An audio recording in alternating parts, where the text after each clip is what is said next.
Hello everybody, welcome back to another episode of Abe Kim, Quarantine Edition. Today is a little different because it's not really a part of the days of quarantine, but it is a very special, non-canon, but canon episode of the quarantine vlogs. It's actually going to be a video about you asking the questions and I answering them. I'm not making it up, I actually did get a lot of questions. A lot of them was asking like, how are you feeling in quarantine? And my answer to that is, I was okay, honestly, for the first like 10, 11 days, but I think day 12 was really rough for me.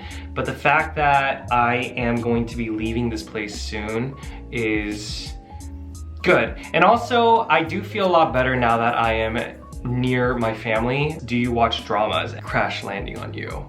Dude, don't even get me started. How many times I wept, how many times I cried, how many times I ugly cried, how many times I felt the pain of every single character. It just wasn't okay to put that much trust into the director and the writers of that show. Going with that same energy, someone asked Seodan or Seri from the drama. I cannot pick between those two because they are both equally gorgeous and both equally perfect. What am I doing in college? Number one, I am not in undergrad. I want everyone to know that. Undergrad was years ago. I'm currently in grad school to become a doctor of occupational therapy. Any advice for incoming college freshmen? A lot of people say that you should join a lot of clubs and do a lot of extracurricular activities, which is very valid. I totally agree with that.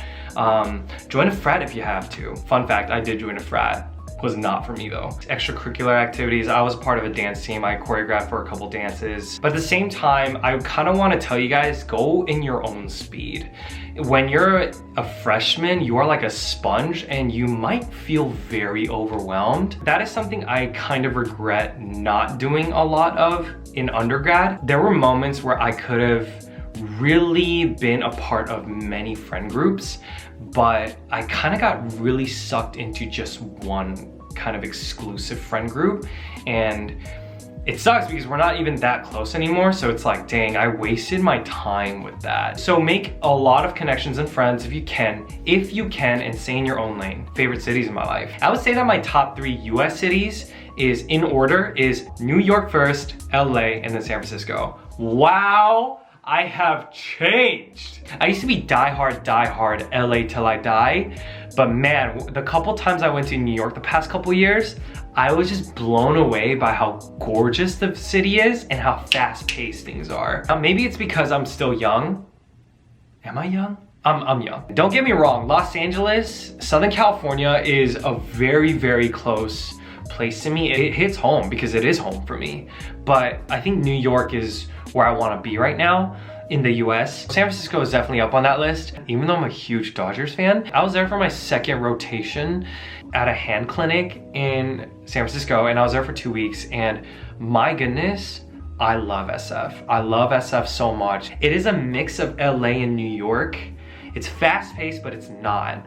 It's chill, but it's also not. And I love that about San Francisco. Speaking of cities, I got a lot of questions about the difference in quarantine between Seoul and Chicago, places you miss in Chicago, what was your experience in Chicago? So I'm gonna mix all that and just talk a little bit about my experience with Chicago thus far, because I don't know if I'm ever gonna go back there or not. I probably might have to for clinical rotations I need to finish. Honestly, my experience with Chicago wasn't the greatest. I didn't make a lot of friends. It was like really hard to make friends. Trust me, I tried, but I could count with one hand of how many friends that friends I actually made. Chicago's also the place where I experienced a lot of unnecessary things. It was the city where a lot of Uber drivers, every single time I got into an Uber or a Lyft, somehow, some way, people were like, hey, where are you from? And I would always just say, oh, I'm from Los Angeles. That's originally where I'm from. And they're like, no, but like, where are you from? And I would say, yo, my birth certificate straight up says Los Angeles. And they're like, nah, but you know what I mean. I was like, nah, bro, I don't. Good intention or not, it was just really annoying. A couple of them would be like, oh man, I've been to China before. And I'm like, but there are things I do miss about Chicago. For instance, Portillo's.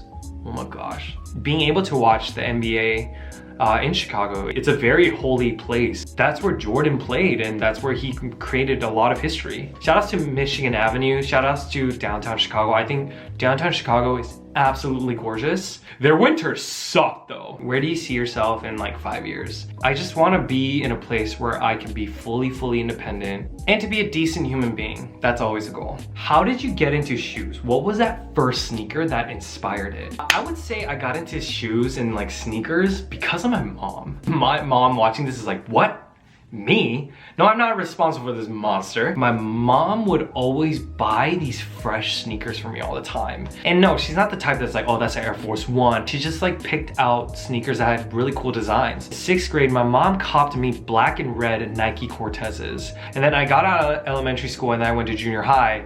And that was when my sneakerheadness kind of became frantic. I was super deep into the skate culture. And being in part of skate culture means you're also part of like the hip hop and like even punk rock. Skate culture, people were stylish. But during that era, Nike SB and Nike 6.0s were so in. Not just them, but any kind of skate shoe was just the shoe to wear, which is so ironic because if you're a skater, that means your shoes get thrashed in like a day. That happened to me. I'm not a poser, but that was also the era when I got into Supreme because I was like, man, Crew, ambiguous, super sick and all, but Supreme was different. And my most grail sneaker will be the classic Nike Wu-Tang Dunks. That was prime Abe when he got into skating, fashion, and hip hop. And that is all mixed into one. Last question is, what you doing?